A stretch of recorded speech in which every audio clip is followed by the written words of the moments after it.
কি বিজিহাবি সুলুসিল লাইল, সুলুসিল লাইলের পরে আর রক্ত থাকে না। তো সুলুসিল এক লাইল কতটুকু? তৃতীয়াংশ, তিন ভাগের এক এক ভাগ। তৃতীয়াংশ। তাহলে একটা রাত্রে ধরেন 3 ঘন্টা, কথার কথা একটা একটা রাত্রে 3 ঘন্টা, তাহলে সুলুসিল লাইল কতটুকু হয়? 1 ঘন্টা। জি বুঝেন নাই কথা? সুলুসিল লাইল জি জি, সুলুস 1 ঘন্টা, এক তৃতীয়াংশ মানে 3 ভাগের 1 ভাগ। 1 ঘন্টা হয়। 3 ঘন্টা যদি রাত হয় তাহলে 1 ঘন্টা। আর 30 ঘন্টা জি, যদি রাত হয় তাহলে তাহলে দশ 1 ঘন্টা, ঘন্টা 30 ঘন্টা যদি 10 রাত ঘন্টা। হয় তাহলে 10 ঘন্টা। এটা হলো ওনার বক্তব্য। আর ইমামে আজম আবু হানিফা রহমতুল্লাহ আলাইহির বক্তব্য কি, 30 ঘন্টা যদি রাত হয় তো শফক যাওয়ার পর থেকেই শুরু হয় একবার সূর্য ওঠা, এই সুবে সাদিক উদিত হওয়ার আগ তারপরে পর্যন্ত। তাহলে ওনার যেটা আরো দ্বিগুণ বাইরে যায়, বুঝছেন? জি কিন্তু উনি যে বলছেন, উনি বলতে কি ইমামে শাফি রাহিমাহুল্লাহ তাআলা, উনি যে বলছেন যে আপনার সুলুসে লাইল পর্যন্ত অক্ত থাকে, এরপরে আর থাকে না। ওনার বিরুদ্ধে আমরা ওই হাদিস দ্বারা দলিল দিলাম যে আল্লাহর নবী সুস্পষ্ট বলেছেন, লাম ইয়াতলুইল ফাজর, যতক্ষণ পর্যন্ত ফজর উদিত না হবে ততক্ষণ পর্যন্ত কি হবে, এই এশার রক্ত বাকি থাকবে। এখন বুঝছেন নি? তাহলে একদিকে হইলো আমাদের পক্ষের দলিল, আবার এই দলিলটাই ওনার বক্তব্যের বিরুদ্ধে চলে গেছে। বুঝছেন? ওনার দলিল ছাড়া নয়, এত খুশি হওয়ার কিছু নাই।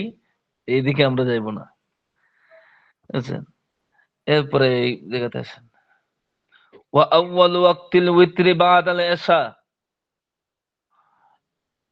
বিতিরের ওয়াক্ত শুরু হয় বাদাল ইশা। এই দেখেন নিচে লেখা আছে সালাতুল ইশা, দেখা যায়নি? জি জি।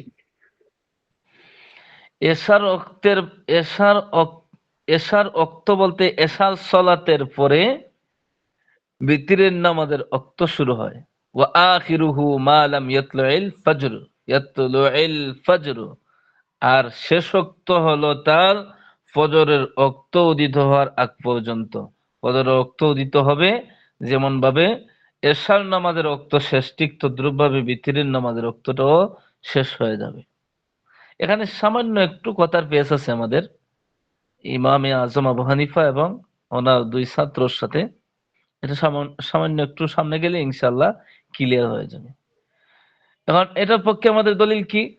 লিকাউলি আলাইহিস সালাম, রাসূল করিম সাল্লাল্লাহু আলাইহি ওয়াসাল্লামের পবিত্র বাণী, ফিল উইতরি ফাসাল্লুহা মা বাইনাল ইশাই ইলা তুলুইল ফাজরি। রাসূল করিম সাল্লাল্লাহু আলাইহি ওয়াসাল্লাম বলেছেন, বিতিরের ক্ষেত্রে বলেছেন কি, ফাসাল্লুহা, তোমরা এই বিতরের নামাজটাকে আদায় করো, মা বাইনাল ইশাই ইলা তুলুইল ফাজরি, ইশা এবং তুলুয়ে ফজরের আগ পর্যন্ত, মধ্যবর্তী সময়ের মধ্যে। তুলুয়ে ফজর বুঝেন তো? এগুলো আমরা পড়ানোর সময় আরবি ইস্তেলা বললে অভ্যস্ত, তো সব জায়গায় আর বাংলা খাওয়া হয় না। তুলুয়ে ফজর বুঝেন? ফজর জি তো বুঝছেন? এই ছোট ছোট শব্দগুলো সমান রাখেন, কারণ এগুলো খুব বেশি একটা অসুবিধা হয়ে যায়। কিছু পরিভাষা বুঝতে হয়, যেমন না দেখেন না ডাক্তারি পরিভাষা আছে অনেক কিছু, সবকিছু তো আর বাংলা বলি না। ঠিক তদ্রুপ ভাবে ভেকাল কিতাবেরও কিছু পরিভাষা গুলো আছে। তাইলে আমরা পাইলাম কি হাদিস থেকে?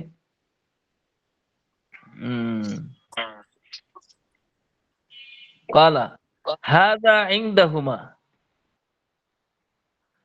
ওয়া ইনদা আবি হানিফাতা, ইনদাহুমা এই দেখেন এতটুকু পর্যন্ত, এই যে আমরা হুজুর এতটুকু আছি না, এই যে আগের যে কথাটা গেছে সেটা কি, এশার সলাতের পরে কি হয়, এই বিতিরের রক্ত শুরু হয়। শুরু। জি, এটা হলো সাহাবাইনের ইনদাহুমা। ইনদাহুমা মানে কি? সাহাবাইন, ইমাম আবু ইউসুফ ও ইমাম রাহিমাহুল্লাহ, মোহাম্মদ, ইমাম মুহাম্মদ ইমাম রাহিমাহুল্লাহ। মোহাম্মদ রাহিমাহুল্লাহ। তে ওনাদের বক্তব্য বলেন তো, ওনাদের বক্তব্য বিতিরের রক্তটা শুরু হয় কোন সময়? এশার পর, এশা সলাতের পর। দেখেন কথাটা এশার সামান্য একটু সালাতের পর। পেয়ে যাচ্ছে। জি এশার সলাতের পর থেকে নিয়ে সূর্য ওঠার আগ, সুবে সাদিক উদিত হওয়ার আগ পর্যন্ত, পর্যন্ত। ফজরের রক্ত আসার আগ পর্যন্ত। দেখেন, ওয়া ইনদা আবি হানিফা রাহিমাহুল্লাহু তাআলা ওয়া ওয়াক্তুহু ওয়াক্তুল ইশাই, ইমাম আবু হানিফা রহমতুল্লাহ আলাইহি বলেন আসলে মূলত বিতিরের ওক্তটা এশার ওক্ত, যেটা ওয়াক্তুহু ওয়াক্তুল এশা। ওয়াক্তুহু মানে কি? হু জমিরের কোন দিকে গেছে বলেন তো? তার তার সময় হু হু এশা হ্যাঁ।